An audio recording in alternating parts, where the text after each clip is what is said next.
అప్పుడున్న speaker, deputy speaker కూడా జగన్‌ని ఎలా మాట్లాడారో మనం అప్పుడు చూసాం. ఇప్పుడు కూడా వీడియోలున్నాయి. అంటే వీడియోలున్న కాలంలోనే ఇలా రెచ్చిపోయి మాట్లాడుతున్నారు.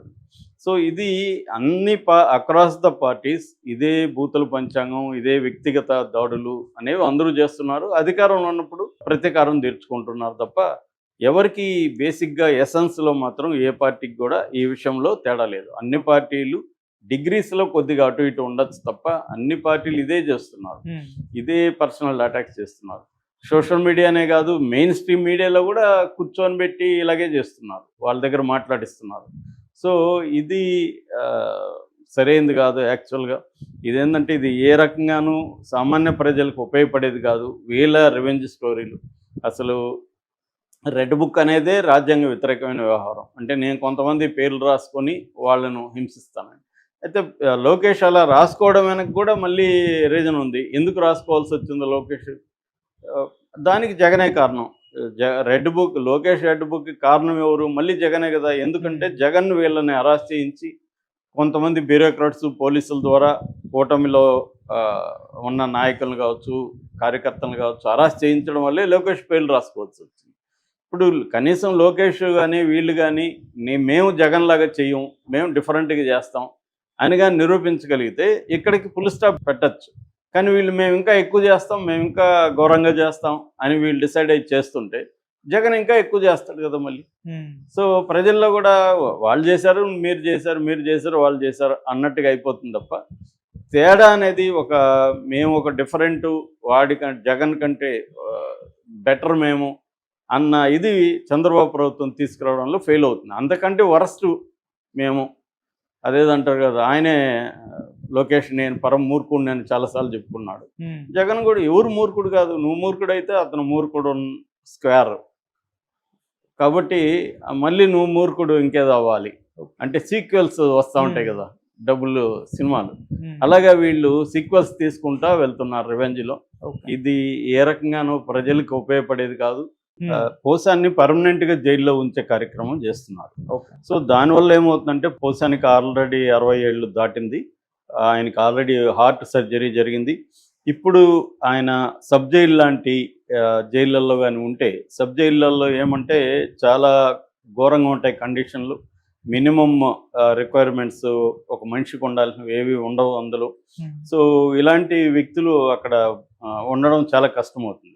పైగా మీడియా విపరీతంగా ఆయనకి ఏమన్నా హెల్త్ ఇష్యూస్ అన్నా కూడా దాని డ్రామాగా చెప్తున్నారు. 66 ఏళ్ళ మనిషి ఆల్రెడీ ఒక హార్ట్ సర్జరీ అయిన వ్యక్తి కి హెల్త్ ఇష్యూస్ అనేవి వెరీ కామన్. సో అలాగా ఆయన్ని కేసుల మీద కేసులు పెట్టి పీటీ వారెంట్ అంటే ఇప్పుడు ఏమైందంటే ఈయన అన్నమయ్య జిల్లాలో ఒక కేసు పెట్టారు. సో ఆ కేసులో అరెస్ట్ చేశారు. దీని తర్వాత ఇప్పటి వరకు 17 కేసులు నమోదైనట్టుగా పొన్నవల్ సుధాకర్ రెడ్డి చెప్పాడు.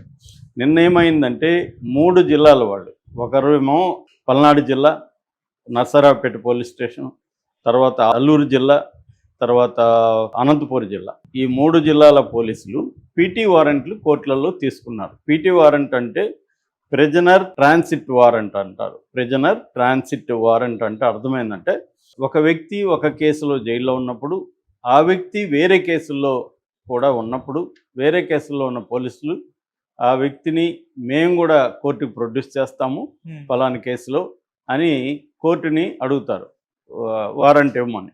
సో కోర్టు పీటీ వారెంట్ అని ఇస్తుంది. ప్రిజనర్ ఇన్ ట్రాన్స్ ఆల్రెడీ జైల్లో ఉన్నాడు కాబట్టి ఒక కేసులో జైల్లో ఉన్నప్పుడు ఆ కేసులో బెయిల్ వచ్చినా లేకపోతే బెయిల్ రాకపోయినా ఆ వ్యక్తిని తీసుకొచ్చి ఇంకొక కేసులో కోర్టులో ప్రొడ్యూస్ చేస్తారు. ఇది మామూలుగా సిఆర్పిసి 267 ఉండేది.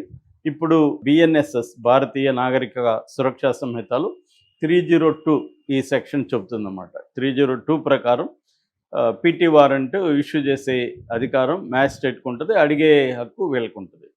సో వీళ్ళు ఏం చేస్తారంటే ఇతన్ని ఇప్పుడు నిన్నేం చేస్తారు వీళ్ళంటే ఇక్కడ నర్సరావుపేట పోలీసులు తీసుకెళ్ళి ఆయన్ని రాజంపేట రైల్వే కోడూరు జైల్లో సబ్ జైలు నుంచి తీసుకొచ్చి ఇక్కడ కోర్టులో ప్రొడ్యూస్ చేశారు.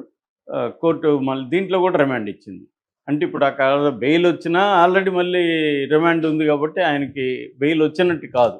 అంటే ఇలాగా వరుసగా 17 కేసులు పెట్టుకుంటా వెళ్తే ఆయనకు బెయిల్ ఎప్పుడు వస్తాయి? 17 కేసుల్లో. కనీసం ఒక కేసులో బెయిల్ రావాలంటే నెల పట్టిన 17 కేసుల్లో 17 నెలలు పడుతుంది. మళ్ళీ కేసులు పెట్టడానికి గ్యారంటీ లేదు. సో అంటే 2-3 ఏళ్ళు మినిమం ఆయన్ని ఇలాగా సబ్ జైళ్ళల్లో ఉంచితే ఖచ్చితంగా ఆయన ఆరోగ్యం క్షీణిస్తుంది గ్యారంటీగా. దాంతో ఆయన ఇండైరెక్ట్గా చావు వైపుగా తీసుకెళ్తున్నట్టుగా మనకు అర్థమవుతుంది. ఇప్పుడు సాయిబాబా దాదాపు 95% వికలాంగుడు, 10 ఏళ్ళు అండా సెల్ సింగిల్ సెల్లో ఉండడం వల్ల ఆయన ఆరోగ్యం క్షీణించి బయటకు వచ్చిన 1 ఇయర్ లోపల ఆయన చనిపోయారు. సో చాలాసార్లు ఏంటంటే ఖైదీల్ని అదేదంటారు కదా, పొమ్మన లేక పొగబెట్టినట్టుగా ఇండైరెక్ట్గా వాళ్ళని వేధించి చేయాలి. అయితే దీనికి ఇప్పుడు ఇతను అర్హుడా అన్నప్పుడు ఖచ్చితంగా ఇతని మీద కేసు పెట్టదగిన నేరం అయితే ఇతను చేశాడు. పోసాని. ఎందుకంటే అతి దారుణంగా పవన్ కళ్యాణ్ గురించి, వాళ్ళ ఫ్యామిలీ గురించి, స్త్రీల గురించి, పిల్లల గురించి దారుణంగా మాట్లాడాడు. నో డౌట్ అది. కానీ ఆయన ఆ కేసు ఈయన మీద పెట్టారా? పెట్టలే. నేను మొన్న కూడా చెప్పిన, అంటే తెలుగుదేశం కూటమి ప్రభుత్వం ఒక విచిత్రమైన పద్ధతిని ఇప్పుడు ఎంచుకుంది. అదేంటంటే ఒకరిని తిట్టుంటే ఆ తిట్టిన వాళ్ళు కేసు పెట్టరు, ఎవరో సంబంధం లేని ఎల్లయ్య పొల్లయ్య కేసు పెడతారు. ఎక్కడో సడన్గా కేసు పెట్టిన 2 రోజుల్లోనే వచ్చి అరెస్ట్ చేసి తీసుకెళ్ళిపోతారు. ఈ కేసులు ఏవి కూడా నిలబడే కేసులు కాదు. కానీ ప్రాసెస్ ఈజ్ పనిష్మెంట్ కాబట్టి ఈ కేసుల్లో అరెస్ట్ చేద్దాం. సో దీంట్లో క్లియర్గా ఏంటంటే రాజ్యాంగాన్ని ఉల్లంఘిస్తున్నారు, లీగల్ ప్రొసీజర్ని వీళ్ళు ఉల్లంఘిస్తున్నారు, ఒక చెడ్డ సంప్రదాయానికి తెరదీశారు. ఇదే పని రేపు జగన్ కూడా చేస్తాడు. అధికారంలోకి వచ్చినాక జగన్ కూడా ఇలాగే కేసులు పెట్టించి